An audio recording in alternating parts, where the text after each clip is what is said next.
ఈ test match day 5 కూడా వెళ్ళిందా? ఎలా వెళ్ళింది? ఎవరికీ అర్థం కాలేదు. ఫస్ట్ సెషన్‌లో అన్ని రన్స్ కొట్టాక, సెకండ్ సెషన్‌లో 150కి పైగా కొట్టిన తర్వాత అయిపోయింది మ్యాచ్ ఇంకేముంది ఇంగ్లాండ్ గెలిచేస్తున్నారు అనుకున్న తర్వాత 194 రన్ పార్ట్నర్‌షిప్ చూసిన తర్వాత ఆ టీ బ్రేక్ తర్వాత ఏమైందో ఇండియన్ బౌలర్ సడెన్‌గా అద్భుతంగా బౌలింగ్ చేయడం, ఓ 2 వికెట్స్ తీసుకోవడం, మ్యాచ్ మళ్ళీ ఏమో గెలవచ్చేమన్న సిట్యుయేషన్ రావడం, ఫుల్ ఎఫర్ట్ ఇచ్చారు Prasidh, Siraj and Akashdeep with an injury. తర్వాత కూడా ఆ బ్యాడ్ లైట్ రావడం, వర్షం రావడం, మొత్తం కలిపి ఆట డే 5కెళ్ళడం. ఒరేయ్! ఎలా జరిగింది ఇదంతా? What happened? నేను చెప్తా. Let's get started. Welcome to some tales. నా పేరు Kaushik and it was a fascinating day of cricket మరోసారి. ఈ టెస్ట్ సిరీస్ నిజంగా I think it's one of the best test series in a long time. ప్రతి match ఆఖరి రోజు దాకా వెళ్ళింది. 25వ రోజు ఆఫ్ ద టెస్ట్ సిరీస్ చూడబోతున్నాం. On the day you watching this video. Extraordinary stuff. Because day 4లో మ్యాచ్ అయిపోయి ఉండాల్సింది. ఏ మాట కాబట్టి అయిపోయి ఉండాల్సింది. England were dominating. వాళ్ళు cruising. Yes, Indian bowlers they gave it their best. Absolutely వాళ్ళ శరీరానికి ఎంత కుదిరితే అంత ఎఫర్ట్ ఇచ్చి పారేశారు. అయినా కూడా సరిపోలేదు అది. ఎండ్ ఆఫ్ డే వచ్చింది. అప్పటికల్లా జరిగింది ఏంటంటే 339 స్కోర్ చేశారు England for the loss of 6 wickets. ఇంకో 4 వికెట్స్ వాళ్ళ దగ్గర ఇంక్లూడింగ్ క్రిస్ వోక్స్. అండ్ ఇండియాకి కావాల్సింది 4 వికెట్స్. అండ్ డే 5కి వెళ్ళిపోయింది. That could be a favour or that could be advantages to England. ఎలాగో చెప్తాను, కాసేపు ఆగండి నాతో పాటు. బట్ బిఫోర్ దట్ ఎక్కడైనా వీడియో నచ్చితే కనుక hit the like button. Because మీ చిన్న action of hitting the like button నేను చెప్పే లోపల అయిపోయింది అది చేస్తుంటే కనుక. ఈ వీడియోని ఎక్కువ మందికి చూపిస్తుంది యూట్యూబ్ ఆల్గోరిథం. అండ్ అలా కొత్త వాళ్ళు వస్తారు, కొత్త ఆడియన్స్ వస్తారు మన ఛానల్కి. అండ్ వాళ్ళు ఎవరైనా కొత్తగా చూస్తుంటే if you like a video please consider subscribing if you like the content. And let's just get going with this. Joe Root and Harry Brook కలిసి ఆడడం స్టార్ట్ చేశారు. అక్కడ కూడా హ్యారీ బ్రూక్ 19 మీద ఉన్నప్పుడు సిరాజ్కి ఒక క్యాచ్ ఇచ్చాడు. Deep square leg or fine leg లో అనుకోండి, ఫైన్ లెగ్ లో. ప్రసిద్ధ్ కృష్ణ బౌలింగ్ లో షార్ట్ బాల్ పుల్లు కొట్టాడు, పైకి వెళ్ళిపోయింది, పట్టేశాడు మనోడు. అందరూ సెలబ్రేషన్ కూడా మొదలెట్టేశాడు. కేఎల్ రాహుల్ సెలబ్రేట్ చేసుకుంటూ ప్రసిద్ధ్ పరిగెడుతున్నాడు. ప్రసిద్ధ్ ఏమో ఇలా అంటూ సెలబ్రేట్ చేస్తూ అటు చూసి అని మారిపోయాడు. ఎందుకు అంటే సిరాజ్ క్యాచ్ పట్టేసిన తర్వాత నెక్స్ట్ అడుగు ఏదైతే ఉందో అది బౌండరీ రోప్ మీద వేస్తాడు. జరిగింది ఏంటంటే దానికి ముందరే సిరాజ్ గ్రౌండ్ లో లేడు. అప్పటిదాకా స్పెల్ వేసి బయటికి వెళ్ళిపోయి అప్పుడే వెనక్కి వచ్చాడు. మరి అవేర్నెస్ లేకనా, లేకపోతే బౌండరీ ఎక్కడ ఉందన్న ఒక ఐడియా లేకపోవడమా, ఆర్ అప్పటికప్పుడు రావడం కాబట్టి it was not switched on completely, మనకి తెలియదు. కానీ ఆ పాదం బౌండరీ రోప్కి తగిలింది, బ్యాలెన్స్ మిస్ అయింది, బౌండరీ రోప్ అవతలకి వెళ్ళిపోయాడు, 6 గా మారిపోయింది. తన వెనకాల చూస్తుంటే కనుక ఇంగ్లాండ్ ఫ్యాన్స్ సపోర్ట్ చేశారు. అసలు వాళ్ళు చీర్ చేసుకున్నారు వాళ్ళ ఫ్యాన్స్ కి. సిరాజ్ మొహంలో చూసి ఏ బాగేంద్ర టైప్ లో చేశారు. ఇండియన్ ఫ్యాన్స్ అందరూ కూడా తలబట్టుకుని కూర్చున్నారు. వాషింగ్టన్ కూడా తలబట్టుకు కూర్చున్నాడు. గంభీర్ అయితే మొహం ఇలా పెట్టేసుకుని ఫేస్ పామ్ చేసుకున్నాడు.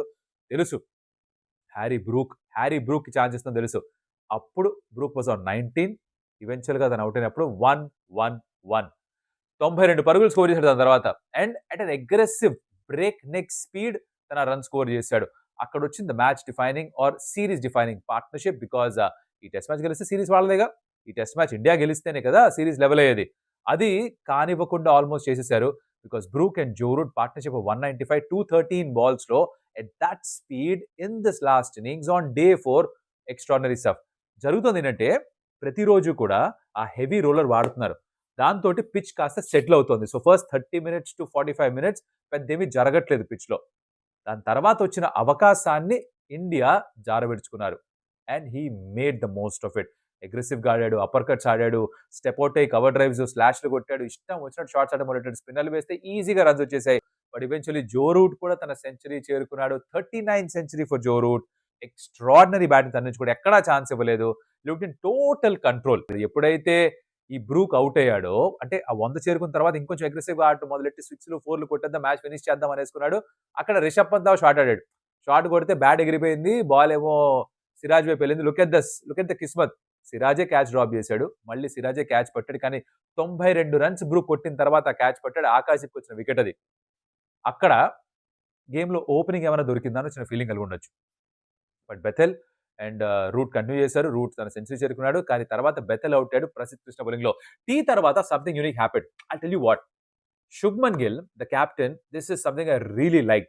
అంటే ఇప్పటిదాకా తన కెప్టెన్సీలో బాగా నచ్చిన మూమెంట్స్ ఏమీ కనిపించలేదు. కానీ దిస్ పర్టిక్యులర్ థాట్ నాకు బాగా నచ్చింది. ఆ టీ సెషన్ స్టార్ట్ అవుతుంటే తను ముందుకొచ్చి అందరికీ వినిపించేలా గట్టిగా అరిచాడు. బాయ్స్ ఆఖరి గంట హై, అగలే 4 సాలో మే ఎంజాయ్ కరో అని. అంటే మళ్ళీ ఇంగ్లాండ్‌కొచ్చేది ఎప్పుడు 4 సంవత్సరాల తర్వాత. బికాజ్ 2 ఏళ్ల తర్వాత ఇంగ్లాండ్ ఇండియాకొస్తారు. దానికి 2 ఏళ్ల తర్వాత ఇండియా ఇంగ్లాండ్‌కెళ్తారు. సో, నెక్స్ట్ 4 సంవత్సరాల్లో ఇంగ్లాండ్‌లో మనం టెస్ట్ మ్యాచ్ ఆడం. ఈ ఆఖరి గంట సేపు ఏదైతే ఉందో ఎంజాయ్ చేయండి. హావ్ ఫన్ అని చెప్పాడు. టెస్ట్ మ్యాచ్ బహుశా ఓడిపోతున్నారు ఇండియా. సీరీస్ ఓడిపోతున్నారు. కానీ ఎప్పుడైతే కెప్టెన్ వచ్చి ఎంజాయ్ అంటాడో, ఆ ప్రెషర్ మొత్తాన్ని తీసేసాడు టీమ్ మీద నుంచి. తనకి లోపల ప్రెషర్ ఉందో లేదో తెలీదు గానీ, టీమ్ మీదైతే, టీమ్‌మేట్స్ మీదైతే ఒక కామ్‌నెస్ తీసుకొచ్చాడు. ఒక నవ్వు తీసుకొచ్చాడు. అది నాకు చాలా బాగా నచ్చింది. I have to really admire Shubman Gill for that. It's his first test series. It shows that తన దగ్గర ఆ లీడర్‌షిప్ పొటెన్షియల్ ఉందని అర్థమవుతుంది. అలా ఆ ప్రెషర్ తగ్గించడం, ఆ మొమెంట్‌లో చిన్న మాటే బట్ చాలా విలువైన మాట చెప్పాడు. And then came the splendid bowling performance of Prasidh Krishna and Siraj. సరే రోజంతా ప్రసీద్ కానీ, సిరాజ్ కానీ, ఆకాశ్‌దీప్ కానీ బౌలింగ్ వేసిన వాళ్ళు వేసినట్టే ఉన్నారు. ఆకాశ్‌దీప్ అయితే మధ్యలో తన షిన్ పైన బాల్ తగిలింది. దానికి ఒక పెయిన్ కిల్లర్ ఇంజెక్షన్ కూడా తీసుకొచ్చాడట. మధ్యలో మీరు విన్నారో లేదో శుభ్మన్ గిల్ అడిగాడు కూడా ఆకాశ్‌దీప్‌ని తూనే ఇంజెక్షన్ లియా క్యా అని. ఇంజెక్షన్ తీసుకున్నాను అని చెప్పిన తర్వాత మళ్ళీ ఇంకొక స్పెల్ ఇచ్చాడు. So, he bowled through pain. But of course అంత వేగంగా వేయలేకపోయాడు. సో, అంత ఎఫెక్టివ్‌గా అనిపించలేదు. ప్రసీద్ వాస్ ఎక్స్‌పెన్సివ్ బట్ ప్రయత్న లోపం లేదు. నేనెప్పుడూ అంటుంటా ప్రయత్నించడం ఆపేస్తేనే ఓటమి. ప్రయత్నిస్తూ ఇప్పటిదాకా ఎవరు ఓడిపోలేదు. అది మరోసారి ఇక్కడ ప్రూవ్ అయింది. ఇంగ్లాండ్ గెలవచ్చు ఈవెంచువల్‌గా గూడా. బట్ ప్రయత్నం చేస్తున్నది. They gave it their everything they had. ఒంట్లో ఉన్న ప్రతి ఒక్క కణాన్ని ఉపయోగించారు ఫైట్ చేయడానికి ఇండియా కోసం. Prasidh did that after the tea break and తను అక్కడ బెతెల్‌ని ఔట్ చేయడం. Inside edge on to the stumps. ఒక చిన్న ఓపెనింగ్ క్రియేట్ అయింది ఇండియాకి. తర్వాత ఒక బ్యూటిఫుల్ స్పెల్ నడిచింది. సిరాజ్ కూడా బౌలింగ్ చేశాడు. ప్రసిద్ కూడా బౌలింగ్ చేశాడు. ఒక 10 ఓవర్ల స్పెల్ వేశారు ఇద్దరు కలిసి. వాళ్ళిద్దరే కనిపిస్తున్నారు బౌలింగ్ చేస్తూ. ఎక్కడ చూసినా వాళ్ళిద్దరే కనిపిస్తున్నారు. అండ్ వాళ్ళిద్దరు వేసిన 10 ఓవర్ స్పెల్‌లో రన్స్ ఎక్కువ ఇవ్వలేదు.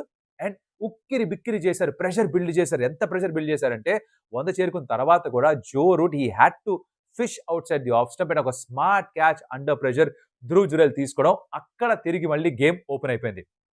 Jamie Smith and Jamie Overton వీళ్ళు వచ్చి బ్యాటింగ్ చేయడం స్టార్ట్ చేశారు. ప్రతి బాల్ ప్యాడ్‌కి తగులుతోంది. ప్రతి బాల్ బీట్ అయిపోతున్నారు.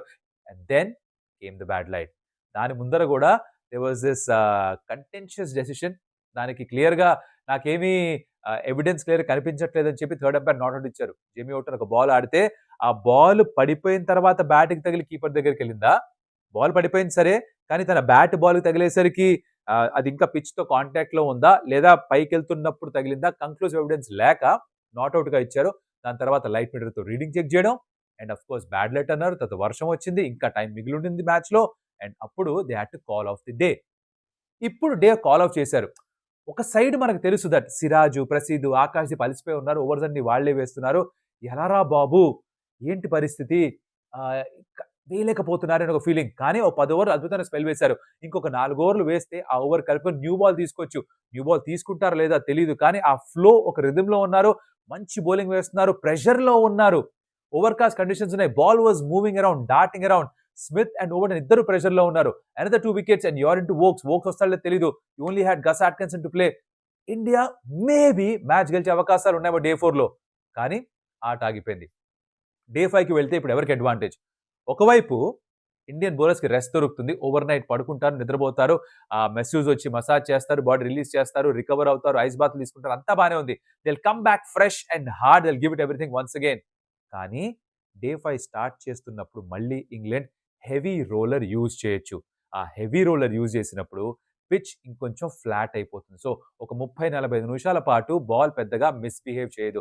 అక్కడ కావాల్సిన రన్స్ స్కోర్ చేసే అవకాశం ఇంకొంచెం సులువుగా మారుతుందేమో ఉన్న బ్యాటర్స్‌కి. న్యూ బాల్ తీసుకుంటారా? అదే బాల్‌తో వేస్తారా? కండిషన్స్ ఓవర్‌కాస్ట్‌గా ఉంటాయా? ఉండవా? నాలుగో రోజు ఆట ఆపే సమయానికి ఎలా అయితే మబ్బులున్నాయో అలాంటి మబ్బులు పొద్దున్నే వస్తాయా ఐదో రోజు? తెలీదు. రాకపోతే ఇంగ్లాండ్‌కి పైచేయా? యెస్. ఇండియా గెలిచే అవకాశం ఉండిందా? ఒక ఔట్ సైడ్ ఛాన్స్ మాత్రమే. But a chance was there. Nullify అయిపోయిందా? You have to wait and see. So, ఈ అంతరాయం ఏదైతే కలిగిందో, ఈ ఆట ఐదో రోజు ఏదైతే వెళ్ళిందో, ఇది కరెక్టా? కాదా? మీకేమనిపిస్తుంది?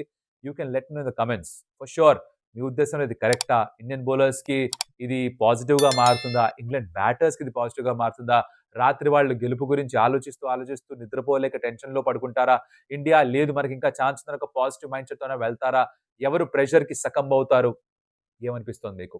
Let me know in the comments. It will be very interesting to know what you think of it. But match గెలిచినా, ఓడిపోయినా 2 విషయాలు మనం గుర్తుపెట్టుకోవాలి. ఒకటి ఇండియన్ ప్లేయర్స్ అందరూ గూడా వాళ్ళ ఎఫర్ట్‌ని మెచ్చుకోవాలి. Be it the batters because 5గురు 400 కంటే ఎక్కువ స్కోర్ చేశారు. ముగ్గురు 500 రన్స్ కంటే ఎక్కువ స్కోర్ చేశారు సిరీస్‌లో. మీరు రన్స్ చూస్తే ఇండియావే ఎక్కువ రన్స్ ఉన్నాయి ఇంగ్లాండ్‌తో పోలిస్తే. ఇన్ ద సీరీస్ ఓవరాల్‌గా ఎక్కువ సెంచరీస్ ఇండియన్ బ్యాటర్స్ స్కోర్ చేశారు. ఎక్కువ 100+ పార్ట్నర్‌షిప్స్ కూడా ఇండియావే ఉన్నాయి. స్ట్రైక్ రేట్ స్లైట్‌గా ఇంగ్లాండ్‌ది ఎక్కువగా ఉంది. But still England might end up winnowing this. నేను చెప్తుంది అందుకనే బ్యాటర్స్ బాగా పెర్ఫార్మ్ చేశారు. Bowlers have bowled their heart out. ఈ మ్యాచ్‌లో ఏమన్నా పొరపాటు చేశారా అంటే ఇంకొక వికెట్ టేకింగ్ బౌలింగ్ ఆప్షన్ లేకపోవడం. అది కుల్దీప్ యాదవా, శార్దుల్ ఠాకూరా, హర్షదీప్ సింగా, జస్ప్రీత్ బుమ్రానా, టేక్ యువర్ పిక్. బట్ ఇంకొక బౌలర్, ఇంకొక ఫాస్ట్ బౌలర్ ఉన్నా, ఇంకొక మీడియం పేసర్ ఉన్నా, ఇంకొక వికెట్ టేకింగ్ ఆప్షన్ ఉన్నా, బికాస్ ఈ finger spinners Jadeja, Washington Sundar unfortunately అంత ఎఫెక్టివ్‌గా అనిపించలేదు. వాళ్ళు ఉండుంటే ఇండియా ఇంకొంచెం బెటర్‌గా ఫైట్ చేసి ఉండేవాళ్ళేమో. వికెట్స్ 20 తీసుకుంటేనే గెలవచ్చు. కరుణ్ నాయర్ ఒక 50 స్కోర్ చేశాడు నిజమే. కానీ ఇండియా రెండో ఇన్నింగ్స్‌లో 396 స్కోర్ చేసినా కూడా 339కి చేరుకున్నారు ఇప్పుడు ఇంగ్లాండ్. ఆ ఎక్స్‌ట్రా బౌలర్ ఉండుంటే బాగుండేదేమో. లేకపోయినా కూడా ఇంత ఎఫర్ట్ పెట్టినందుకు ఇండియన్ ప్లేయర్స్‌ని మెచ్చుకోవాలి. కానీ at the same time Indian strategies ఏవైతే ఉన్నాయో దాన్ని ప్రశ్నించాల్సిన అవసరం ఉంది.